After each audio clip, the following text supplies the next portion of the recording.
पांच तरह की कावड़ होती है।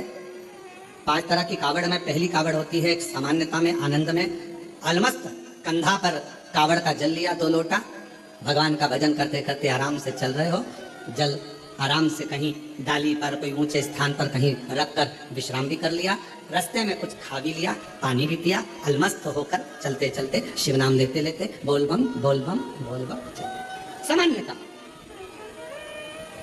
एक कावड़ होती है दंडवत कावड़। 12 से 15 कदम चले हो, 15 कदम के बाद में कावड़ का जल एक छोटी सी बोतल में होता है जो अपने कंधे पर यहाँ पीठ पर रखा होता है।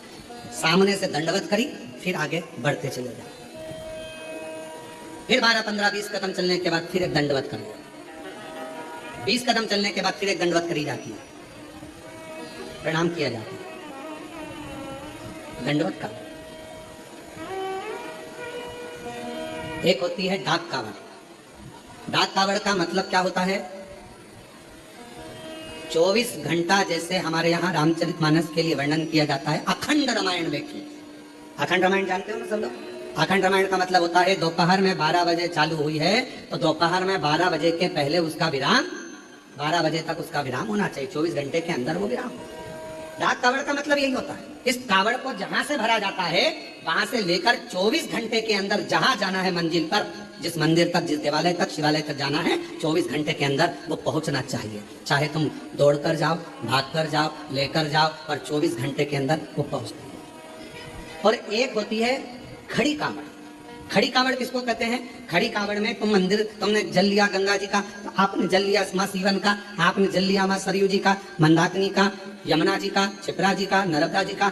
खड़ी कावड़ में कहीं रुकना नहीं है, चलते जाना है, कावड़ कंधे से नीचे उतरना नहीं है। वो कावड़ फिर इस कंधे से इस कंधे पर नहीं आती, एक ही कंधे पर चलती है। चाहे तुम जिस भाव से, फिर वहां बैठा नहीं जाता, चलते जाओ चलते जाओ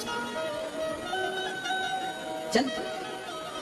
फिर एक कावड़ आती है भगवान की अलख कावड़। अलख कावड़ किसको कहते हैं? जिसमें भगवान के मंत्र का उच्चारण, जहां से जल भरा जाता है वहीं से मंत्र का उच्चारण चालू हो जाता है, बोल बम बोल बम बोल बम बोल बम। अब कोई तुमसे बात भी करेगा तो उसमें बोल बम निकलना चाहिए, उसमें हर हर महादेव निकलना चाहिए, श्री शिवाय नमस्तुभ्यम निकलना चाहिए, ओम नमः शिवाय। जो मंत्र तुमने उठाया वो मंत्र तुम्हारे मुख से निरंतर चलना चाहिए।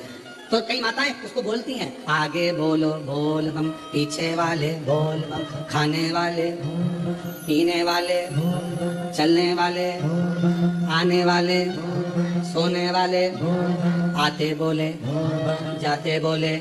तो ये इसमें मंत्र का उच्चारण जहां से कावड़ उठती है, अलख कावड़ में केवल अलख जगाई जाती है। जल लिया, चलते गए, भोजन करने भी बैठे हो, कोई से बात भी करोगे तो बोल बम उसमें निकलते रहना चाहिए, निरंतर जप चलना चाहिए, निरंतर।